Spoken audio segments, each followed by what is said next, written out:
Mwiriwe neza mwe mukomeje kurikirana amakuru ndetse n'ibiganiro bica kuri uyu muyoboro wa Arena Media. Nimukomeze kugubwa neza muherereye hose kabisa, amahoro y'Imana nakomeze kubana namwe abari mu burasirazuba, burengerazuba, mu majyepfo ndetse n'amajyaruguru.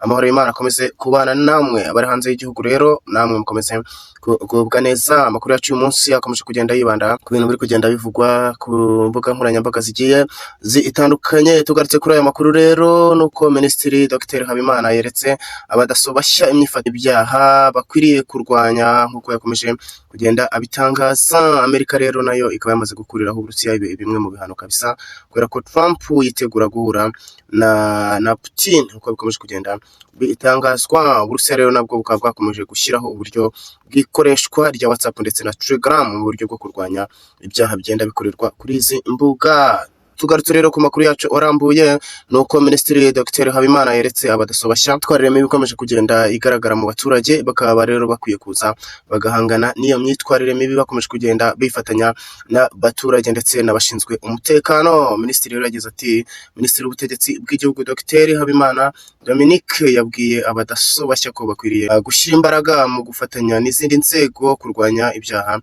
birimo ubusinzi, urugomo ndetse n'ikoreshwa ry'ibiyobyabwenge nk'uko yakomeje kugenda abitangaza. Kuri iyi tariki rero ya 14 Kanama 2025 mu muhango wo kwinjiza mu kazi abadaso bashya barenga 391, ikorwa rero kikaba cyabereye mu ishuri ry'amahugurwa rya polisi y'u Rwanda Gishari riherereye mu karere ka Rwamagana. Abadaso rero binjijwe mu kazi barimo abakobwa kabisa 135 ndetse n'abahungu 256. Biri kumvikana hano gender balance ibagomeje kugenda ishyirwa mu kazi kabisa. Biri kumvikana ko hano inzego zose ziba zisanzemo, cyangwa se abaturage cyangwa se abaturarwanda bose babisanze hano kabisa mu kazi. Nabyo kuvuga ngo harimo urwego rumwe na rumwe, abakobwa 135 n'abahungu 256 rero kamaze kwinjira mu kazi. Urwego rero rwashyiriweho bisanuka maze rukaba rumaze kugenda rukora imirimo myiza kandi rugaragaza ko ruri kugenda tanga umusaruro nk'uko bakomeje kugenda bitangaza. Abadaso bashya rero bakaba bagiye boherezwa mu turere dutandukanye turimo Gasabo, Kicukiro, Nyarugenge ndetse na Rusizi na Rwamagana nk'uko bikomeje kugenda bitangazwa. Yakomeje rero yerekana ko abadaso bashya yakomeje kugenda yereka aba badaso bashya ibyaha bagiye kuza guhangana nabyo kabisa, birimo ubusinzi, ubujura, urugomo, gukoresha ibiyobyabwenge, ubuzererezi, abana bava mu mashuri, imitangire mibi ya serivisi, ihohoterwa ryo mu ngo n'ibindi bitandukanye abereka baba baje guhangana nabyo. Minisitiri rero Dr Habimana yavuze ko kuva urwego rwa daso rwashyirwaho kabisa rwakomeje kugenda rugaragaza umusanzu warwo mu kurinda umutekano ndetse wana binyuze mu bufatanye bw'abaturage ndetse n'inzego z'umutekano. Yakomeje avuga ko uyu munsi buri muturarwanda yishimira ko u Rwanda kabisa rukomeje kugenda kwinjiza, cyangwa se buri muturarwanda akomeje kugenda yumva ko urwego rwa daso ari urwego rwiza rukwiye kuza rukafatanya n'abaturage mu buryo bwo kurwanya umutekano muke ukomeje kugenda uterwa n'abaturage. Bikomeje kumvikana rero uru rwego rwunganira uturere mu gucunga umutekano nk'uko akomeje kugenda abivuga. Iyi daso rero yashyiriweho n'itegeko, cyangwa se yashyizweho n'itegeko rigenga imikorere yarwo kuva 2013. Daso rero ikaba ikomeje kugenda, cyangwa se daso ikaba ihabwa amahugurwa amezi 6 ku bufatanye bwa polisi y'u Rwanda. Uyu Dr rero Habimana niko yakomeje kugenda atangaza.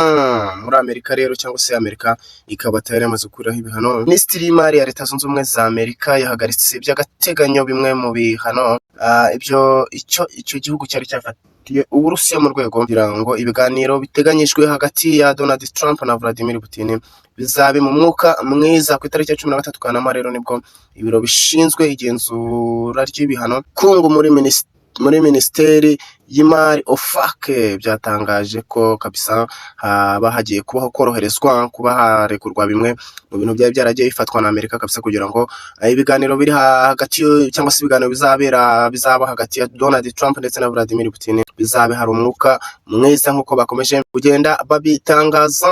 OFAC rero kabisa nk'uko yakomeje gutangaza, yakomeje kugenda igaragaza ko bakeneye, cyangwa se uyu mwuka ugiye kuzaba mwiza mu buryo kugira ngo barebe ko amahoro yagaruka hagati y'ibihugu. Uruhushya rero rw'igihe gito rwemerewe, rwemerera kwinjiza ibikorwa bimwe by'ubucuruzi byari byarafatiwe kubera ko ibihano bimwe na bimwe byari byaragiye bifatirwa nyine na Amerika bifatira Uburusiya bimwe na bimwe bikaba byagiye bikorwaho kugira ngo ibintu bizabe mu mwuka mwiza. Gukomorerwa ntikureba gufungurwa cyangwa se kurekura umutungo uwo ari wo wose, ahubwo bakomeje kugenda batangaza ko ari ibikorwa bimwe na bimwe bizafungurwa kugira ngo uyu mwuka cyangwa se guhura n'uyu mugabo, abagabo babiri agiye kuzahura, bazahure hari umwuka mwiza. Bikaba biteganyijwe ko abagabo cyangwa se Donald Trump na Vladimir Putin bazahurira muri Alaska mu buryo kugenda bagarura amahoro. Uburusiya rero nabwo bukaba bwamaze gushyiraho uburyo bw'ikoreshwa rya Telegram ndetse na WhatsApp. Ikigo gishinzwe kugenzura itangazamakuru mu Burusiya Roskomnadzor kuri uyu wa gatatu cyatangaje ko Uburusiya bwafashe icyemezo cyo kugabanya izi mbuga nkoranyambaga zirimo WhatsApp ndetse na Telegram zikwiye kujya zicungwa ndetse n'ubutegetsi bw'igihugu kugira ngo bakomeze kugenda bamenya abantu bagenda bihisha inyuma y'izi mbuga bakaba bakora ibyaha bigiye bitandukanye. Bakaba rero bashaka gushyiraho uburyo ngo izi mbuga zigomba gukoreshwa cyangwa se zigomba kugenzurwa na leta, nk'uko iki kigo cy'itangazamakuru cya Roskomnadzor cyakomeje kugenda kivuga, cyagize kiti mu rwego rwo kurwanya ibyaha hafashwe ingamba zo kugabanya guhamagarana kuri izi mbuga za WhatsApp ndetse na Telegram, nk'uko bakomeje kugenda babivuga ati kabisa gahunda no kugabanya. Minisiteri rero y'ikoranabuhanga y'Uburusiya yatangaje ko serivisi z'amatelefone ku mbuga z'amahanga zizongera kuboneka igihe zizaba zitagiye kubahiriza amategeko y'Uburusiya. Biri kumvikana igihe bazaba bakomeje kuba bakurikiza amategeko y'Uburusiya nibwo izi mbuga zizongera gufungura neza. Mu itangazo ryoherejwe kuri AFM, Telegram yavuze ko irwanya ikoreshwa nabi ry'urubuga rwayo kabisa, harimo n'ibikorwa byo gushishikariza ubusahuzi cyangwa se urundi rugomo rubujijwe kabisa. Biri kumvikana ko Telegram yidekarara itanga ubutumwa bwa hano kuri ku biro bikuru bya FPR ivuga ati kabisa twebwe gahunda yacu no kurwanya ibi bintu byose, ibikorwa bibi byose bishaka kuri urubuga rwacu rwa Telegram kabisa, turabirwanya twivuye inyuma. Ubwo rero sinzi impamvu Uburusiya bwafashe iyi gahunda kugira ngo bukomeze kwinjira mu buzima bw'abantu, si yo gusa ndetse n'umuvugizi wa WhatsApp nawe akaba ari uko byagenze, nawe akaba yagize ati kabisa twebwe urubuga rwacu rwa WhatsApp ni urubuga ruberaho ibintu kabisa byiza, kandi akaba ari uburyo bwo gukurikirana abantu bashobora kuba bazana urugomo cyangwa se bazana indi mico itari myiza hano kuri urubuga rwacu kabisa, tugenda natwe tubarwanya kabisa. Ubwo rero kuba bafashe icyemezo cyo kuza guhagarika urubuga rwa WhatsApp kabisa bikaba atari ibintu byadushimishije, kuko hari uburyo natwe bwo kurwanya ibikorwa bitari byiza. Niko abavugizi ba WhatsApp nabo bakomeje kugenda batangaza. Yongeyeho ko rero abarenga miliyoni 100 mu Burusiya bakoreshaga WhatsApp mu koherezanya ubutumwa. Bikumvikana bari abantu benshi, bari abaturage benshi bakoreshaga iyi WhatsApp, bakaba bahangayikishijwe n'uburyo urubuga rwafunze cyangwa se baruhagaritse by'agateganyo, kuko itangazo ryagaragaje ko leta izongera gukomorera abantu mu gihe bazaba bemeye gukurikiza amahame cyangwa se amategeko cyangwa se uburyo leta yashyizeho bwo gukoresha uru rubuga. Amakuru yacu rero y'uyu munsi yari ayo ngayo.